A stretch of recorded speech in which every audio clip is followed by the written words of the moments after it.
we're delivering a talk today on complexity for a good reason. The focus is around pneumatics. There'll be some of you who are probably coming from a more hydraulics background, but I think a lot of the principles apply and remain fairly constant. I was speaking with a customer a number of years ago, it's going back probably 15, 20 years, and delivering an event, and at that stage I was involved in rodless pneumatic cylinders, and we were moving into the world of factory robotics.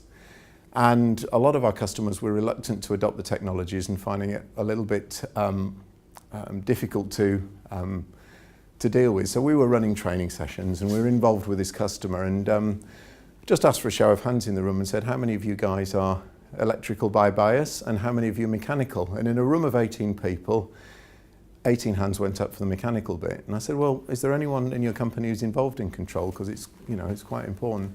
And their answer quite seriously was yes, but we don't speak to them.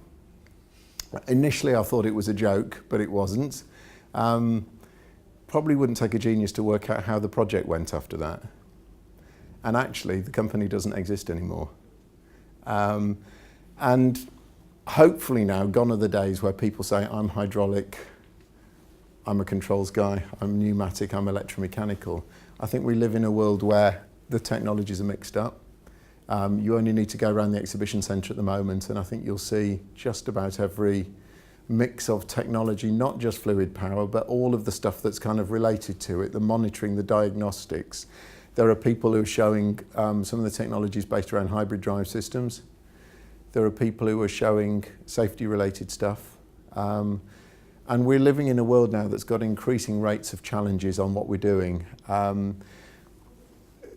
Whether it's looking at improved efficiency on a vehicle, mixing up hydraulic pumps with hybrid drive systems, that type of thing.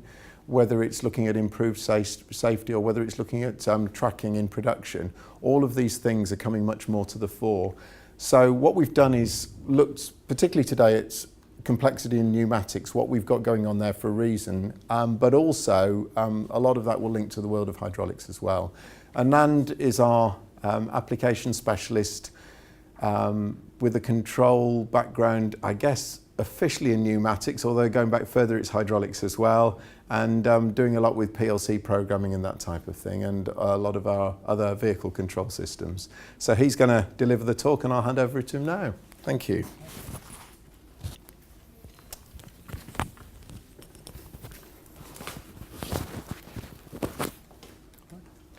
Right, thanks Nigel. Wonderful foundation as always. My name is Anand. I work for Parker for like 4.5 years now, and I've been involved with the pneumatics industry for a little over 6 now. And I do get involved with quite a lot of applications on the pneumatic side, electromechanical and control systems these days. So it's a real mixture out there. Now, when we consider engineering as a subject, it's always driven by expectations of improved performance and capabilities. You know, you just need to consider your phone, for instance. The old Nokia phones, they are not available anymore. You know, the old push button types. Everyone's moving into an era of smartphones, touchpad, and all the fun features that comes with it. One aspect that has changed quite a lot in the past decade or so is your general car. By show of hands, how many of you remember your first car? Everyone does, doesn't it? And if you were to give me one word on how that car was, what would it be? Small. You got the first letter right. But and basic, I think, was the other one, which I think was absolutely true. It is small. But again, you know, it took you from A to B. It didn't have much, you know, fancy perks in it. And you could probably open up the bonnet and try to examine it and try to work out what's wrong with it if it failed. And the key was, it was simple. It was simple to work on. It was simple to operate. You know, it got you from point A to B.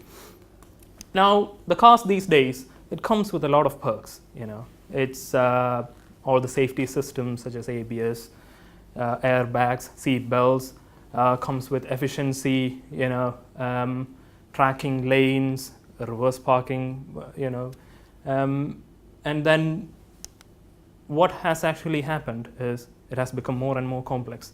Yes, you can't actually work on it these days. You can't open the bonnet and try to figure out what's wrong with it. But it's made it's actually made your ride more comfortable. It's much more easy to handle. You have to just put on your cruise control and it gets you from A to B. Little amount of work needed. That's what's happening to electro pneumatics as well. It's evolved quite a lot in the past couple of decades. It's gone from a situation where cascade circuits, I don't know how many of you ever heard of that, but it's basically when you want, say, 3 cylinders to move in a particular sequence with using air pilot valves, so no electrics or anything involved, no sensors, you typically need like probably 10 valves in total, just to control that circuit. But nowadays, you can probably get a PLC with 50 pounds, program that in, and with a couple of reed switches, you can get your process done. Much more efficient than the predecessors. So where I'm getting at is how electro-pneumatics has actually improved process capability, how it has actually driven down production bottlenecks, how efficient communication has helped improved safety. All sort of factors are becoming an essential, or if not an integral part of pneumatic products these days. To drill into a few of the benefits that we can get from electro-pneumatic products, and by increasing the complexity of it, is number one, energy savings. That is the prime most topic of discussion in terms of whether you are designing a system or whether you are having a new plant erected. It's all about energy savings, how much money you can actually save. And optimized systems, it actually goes in tandem with energy savings. Once you have an optimized system in place, your energy savings is done automatically. Improved safety. Safety is a key feature of any system these days. It's driven by regulations within the EU economic area, and we have OEMs who has to actually comply to all these safety systems and safety standards. Linked systems. Gone are the days when you just see a pneumatic system on its own. It's now linked to hydraulics, electromechanical, you name it. It's a hybrid out there. And all these systems need to talk to each other to get into that most accurate, efficient system. Real-time monitoring. You use sensors to analyze all the data. You analyze those data to remove any production bottlenecks, inefficiencies. You have your trend graphs and everything. Remote access. When you used to have a valve failure or a cylinder failure, what would you used to do? You just call up somebody and ask for a replacement. But there are systems now in place which can actually monitor its health, and somebody can be off-site and log into that system and check the health status of it. Cost effectiveness, and it can be actually warranted by with considering space savings and having a modular concept. When you used to have big bulky filters and regulators in your mains airline, you used to connect them using nipples in the middle, and it used to be a big bulky system. Now it's all actually going down into the modular concept. Whether you have to commission a machine at a customer end, you are having to ship everything part by part, and you can actually bolt it in place rather than having all piped up and everything. Preventive maintenance and actually fault diagnostics that needs to read along with it. There are products out there which can self-diagnose itself, and you can have that capability tied into your preventive maintenance program. So we will look into the details on how we can actually optimize systems, which eventually leads to energy savings. What do you think the single most energy consuming product in a factory line is? Any idea? It's got to be motor, is it? Well, yeah, if you're using a hydraulic equipment. But in an airline situation, you have the compressor, which accounts for probably 10% of your energy costs. Now, if there is a way to actually limit the work of the compressor, which means reduce the pressure at the point of where you're using, it consumes less amount of air. It doesn't need to work that much. And that's where we bring in some of the products. In a typical blowdown application, say an air gun, for instance, whether it be a solenoid operated valve or a manually operated valve, if it is a solenoid operated valve, you will have a PLC controlling it and letting the air through. But we have a product out there which doesn't need any special programming done to the PLC. All it needs is the power, and it will start giving you benefits straight away. How it does that is, if you consider the black line, it's called it's the continuous duty one, so it gives you continuous flow. But do you require continuous flow? You can actually have an off period, and it gives you the same effect as the continuous flow version, and thereby you are reducing the air consumption. Now you can look at the data over there, and we got a case study done which saved up to 50% of energy used just using a couple of air guns. Another way to monitor things is to have pressure transducers. Say, if you look at that figure over there, you have a digital pressure sensor instead of an analog gauge, the dial type gauge, which actually feeds back into your PLC, and you can have a trend analysis. Say, 1 year from now, if it is behaving not the way it is behaving the previous year, you can definitely know that there is something wrong with the system, and you can actually act upon that. Adjust pressure to demand using an electronic proportional regulator, the one that you have on the table there. It responds to 0 to 10 volt or 4 to 20 milliamps electrical signal. So if you have a number of cylinders which does work for you on the extend cycle at 6 bar, why don't you actually have 4 bar coming back in? You don't need the full 6 bar acting on the cylinder to retract it back. Thereby, you can actually reduce 30% of your energy saving. So, something to consider. Valves integrated on cylinders. Now, these are all standard products available in the market. By using valves on cylinders, you are removing all the extra tubing length and all those leak flow paths that could potentially increase the energy consumption of a system.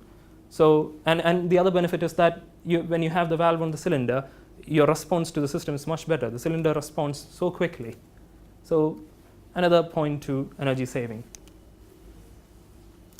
Right, safety is a cheap and effective insurance policy.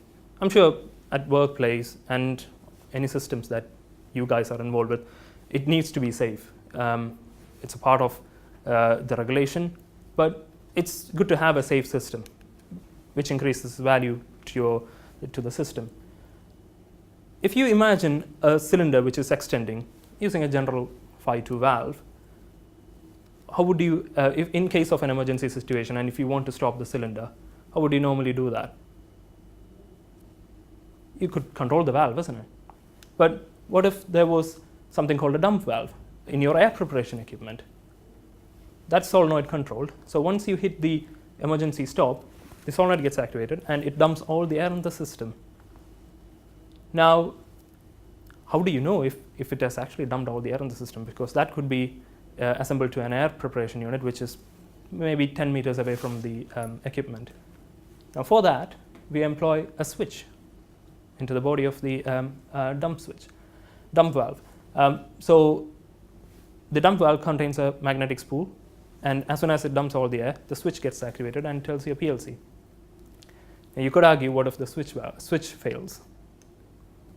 And then we introduce something called a redundant safety dump valve. Now, the construction of it is that it's got 2 separate valves and 2 separate switches monitoring the status of the spool. So even if one fails, there is the other which is in the system monitoring every emergency stop situation. And these 2 products form a part of the ISO 13849 safety standard products. The left one, which is the category 4, which is the highest safety level product, and category 2 for the middle one. Communication connects. Right. I'm originally from India, and my first language is not English. So if I need to communicate with you guys, I need to learn English, and that's the medium which we communicate with. Similarly, in different technologies, you may have electric actuators at one end of your factory. You may have hydraulic cylinders, a power unit, and you may have pneumatic systems in other places. But if we can link everything together, that would be the best solution that you got. You can maintain everything from one point. You don't need to actually go down and take a look at all those products. Everything can be maintained at one point. Now, here in this slide, you can actually see the electric actuators is controlled by a Combax 3S, which is a servo drive which Parker supplies, connected to a CAN bus, which in turn is connected to Combax 3F, which is a servo drive which controls the proportional valve on top of the hydraulic actuator. And then we have the Modiflex valve system, which is again connected to the CAN bus, and which in turn operates the pneumatic actuators. Now, every single component can be operated or programmed using a single software, which is the Codesys, which is the open-ended software. So you don't need to actually learn multiple PLC programs or anything like that. And you can see two other systems in there as well, which are the iCAN, which is an HMI, which Parker supplies, which is IP67 rated. And then there are I/O blocks, which are SIL rated as well for any safety-related part of your circuit. All those CAN open I/O link, either CAT, Ethernet IP, all those are protocols which are basically languages which all these products communicate to. Real-time information improves performance. I'm sure all of you have used the SAT NAV to come here, isn't it? But the SAT NAV wouldn't be effective if it didn't have real-time information, as in real-time traffic. So it's always better to know what is happening around you to better plan your journey. And similarly in systems, it's always better to monitor all those parameters that is thrown up there: pressure, flow. You can actually detect leaks using a pressure drop or a flow, monitoring the flow. Position and speed of cylinders. Speed, if you are having a high speed, say a packaging or a food processing sort of environment, if the cylinder performance actually drops below, or if its speed drops below a certain value compared to maybe 2 or 3 days before, you then know that there is something wrong with the system, and then you can actually act upon that. So all those production inefficiencies and bottlenecks can be avoided. Temperature, you can probably relate that to process equipment. Angle, knowing the position of a rotary actuator if you are operating a ball valve or a butterfly valve in process industry. Torque, time, video, all those are related to mobile applications. And those are all the products which you can get all those data.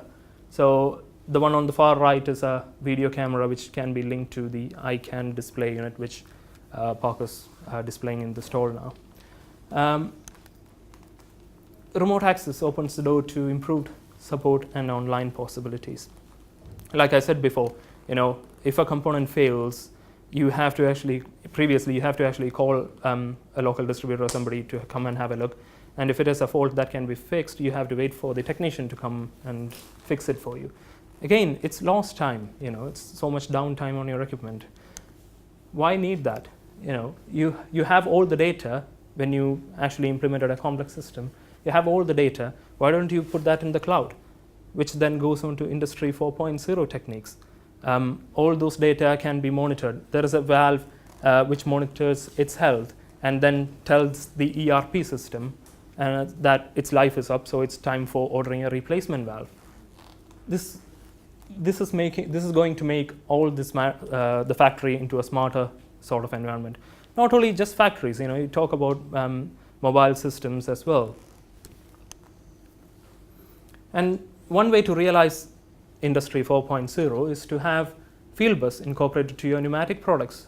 On the left-hand side, you will see field bus protocols made available there, and you can roughly see the market share and the annual growth that field bus is having compared to industrial Ethernet of things, which is on the right-hand side.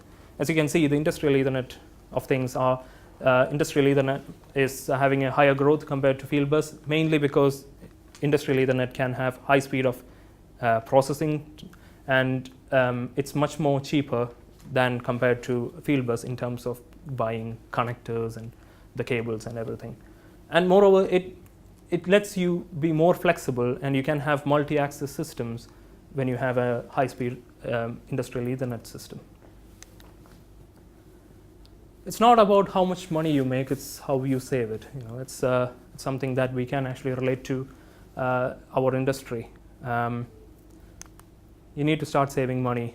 The point when you start designing systems, you need to use efficient products, you need to use the correct sized products for the application. And you have, I'm sure some of you may have seen pneumatic cabinets in the past, where you have a PLC with a power supply block, a group of terminal blocks and a DIN rail, and a lot of wires going into the pneumatic valves. And then coming out of the cabinet, you've got long tube runs going across your factory and onto your pneumatic actuators. Or you can have a decentralized application where if you want the valves closer to the cylinder for better response, you put a junction box in. But then again, you have to wire everything up. The trouble with these systems is that it's prone to errors. If you have a wiring error, you lose quite a lot of downtime on your production. So one way to get around that is to use two cables. So you still have your PLC and your power supply block in a small cabinet, and then you have the valve balance that is on top of the table, which just uses two cables, one which is a power supply cable and another is a communication cable, and then you can actually daisy chain them.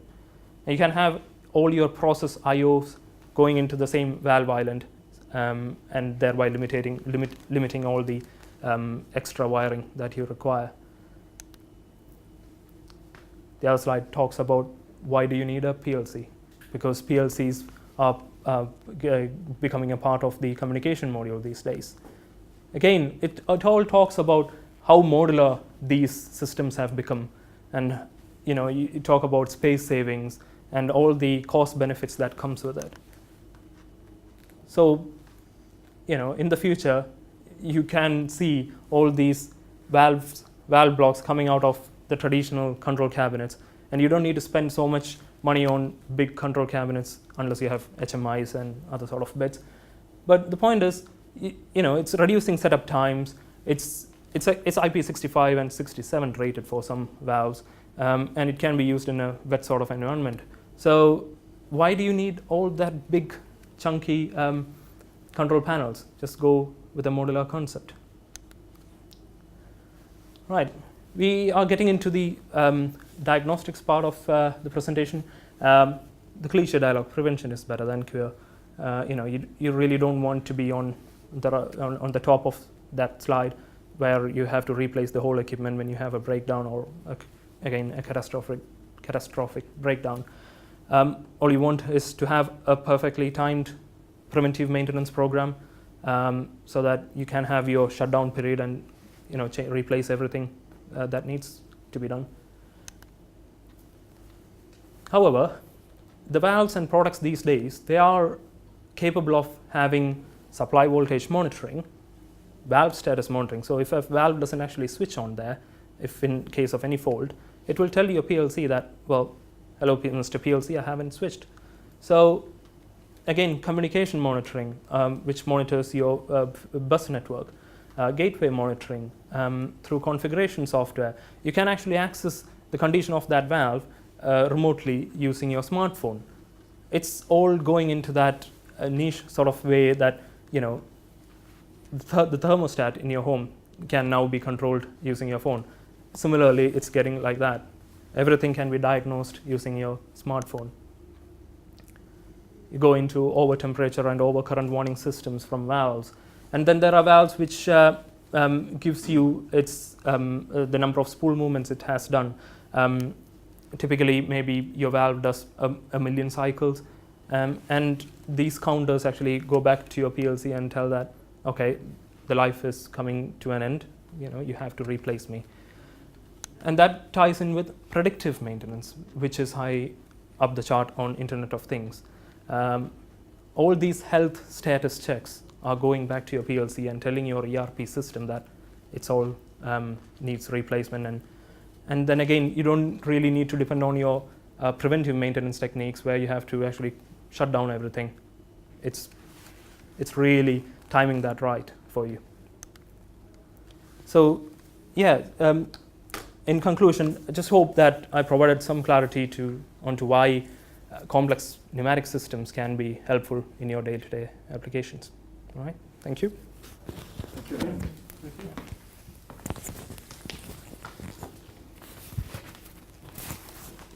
Just to wrap up, I like the point there that Anand started at, remembering back to that first car.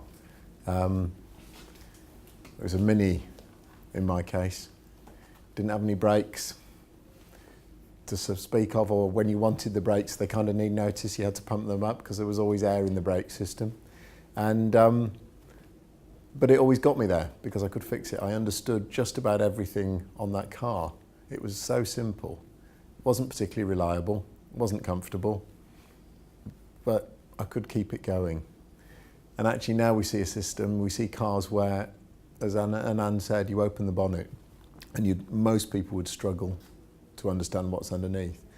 Whatever our role is in engineering, actually we find ourselves in a very similar position. Whether you're involved in new system design or whether you're involved in field maintenance and support work, you're actually in a very similar situation. A few years ago, probably people could understand everything that they needed for their trade. We're actually in the Google generation now where people think, I can't fix it, I'll ask, I'll check. I think we get quite frustrated now if we're on looking at booking a holiday. You've found that remote farmhouse that you want to go and stay in, and you want to be able to find a photo of it, Google it, and probably a TripAdvisor report as well. When we're looking at machinery as well, we're almost expecting the same level of connectedness. We've got our ICANN device, which is a vehicle control system. We've now got a Bluetooth adapter which you put on the vehicle. The service engineer then connects his smartphone to it, sucks all the data out of the vehicle, and then links up with Anand and two of our other application support guys in the office. We don't drive anywhere. We can see everything that's going on live on that vehicle. Does the field service engineer know everything that's going on? Can he do all the diagnostics himself? Possibly not, but he's able to cope with the complexity that's there now by working with the technology that's there. And actually just think of a time that we're going to get to where Anand's talked about all the factory automation stuff. Suppose you know everything that's gone on in a production cycle, that you've been able to monitor, log all of the production processes in the main factory and from your suppliers.